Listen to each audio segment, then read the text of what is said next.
The reason why certain people turn to philosophy, why I became a philosopher, was that since I was a little boy, I always felt that existence as such was weird.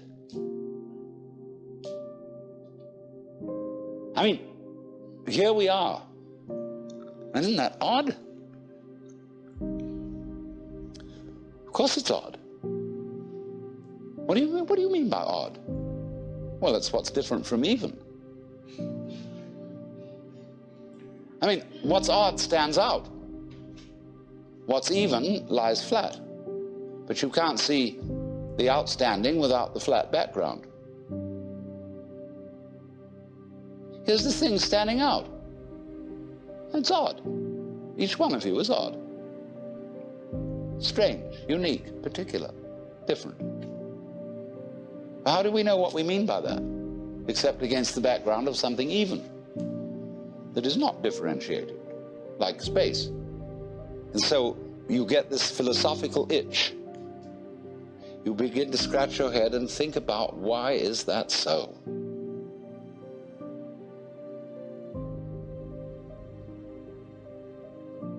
Well, after a while, you realize that's a meaningless question. And you ask, how is it so?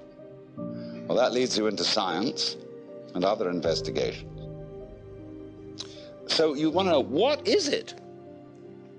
I mean, this happening, this thing called existence. What is it?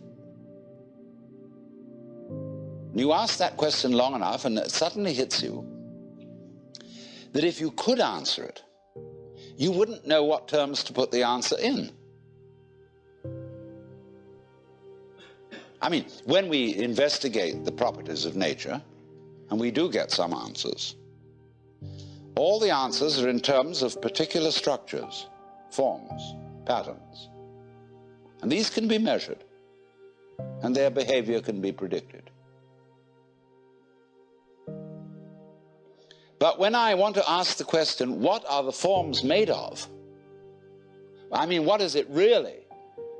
We can't think of any way in which we could answer the question, because we would have to have a class of all classes.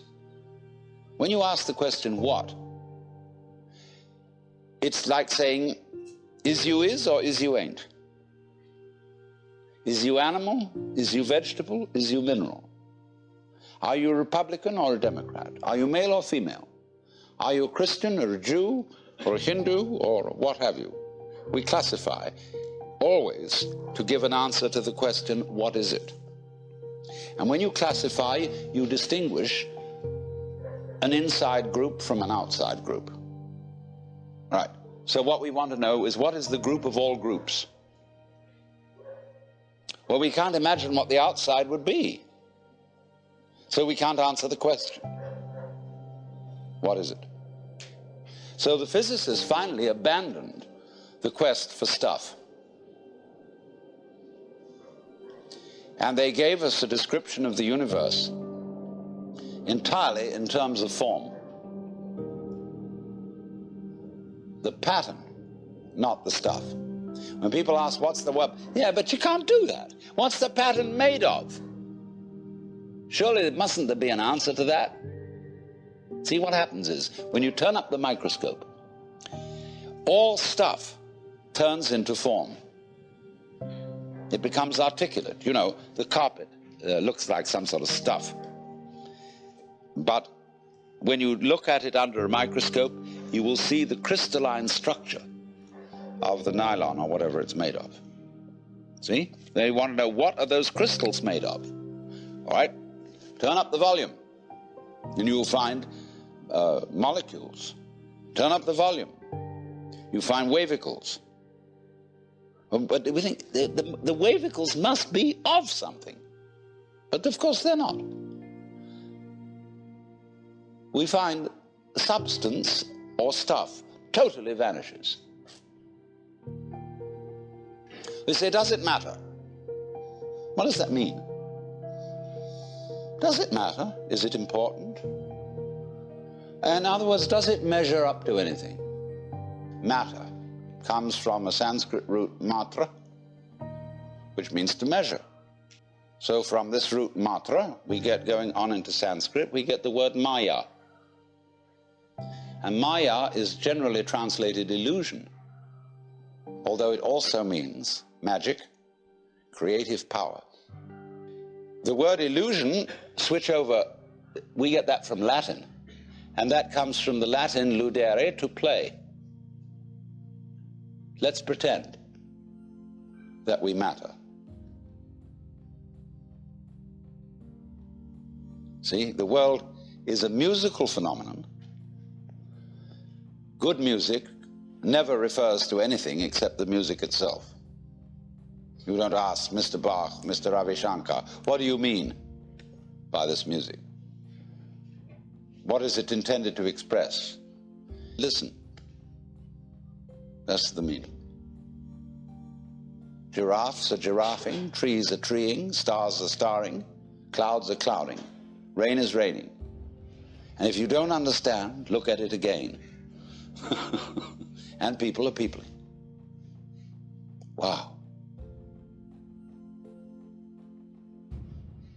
We notice that all these suchnesses appear and disappear. They keep changing. They come and they go. But if you get hung up on your particular form, I'll have to alter the language a little bit, because you see, your form makes a duality, whereas you are your form. You're what you're doing. Now, you think, for some strange reason, I must make that go on as long as possible. And therefore, you think you have an instinct to survive. And so the only thing anybody can agree about today, so far as the discussion of ethical and moral problems are concerned, is that we ought to survive.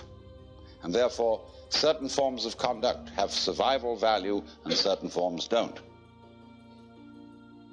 But when you say to yourself, you must go on living, you put yourself in a double bind. Because you said to a process which is essentially spontaneous that it must happen. And the basic form of the double bind, which is imposed upon all children, is you are required to do that which will be acceptable only if you do it voluntarily. So when we say to ourselves, you must go on, the reason is, you see, that we are not living in the eternal now, where reality is. We are always thinking that the satisfaction of life will be coming later. Don't kid yourself. Which is to say, only suckers put hope in the future.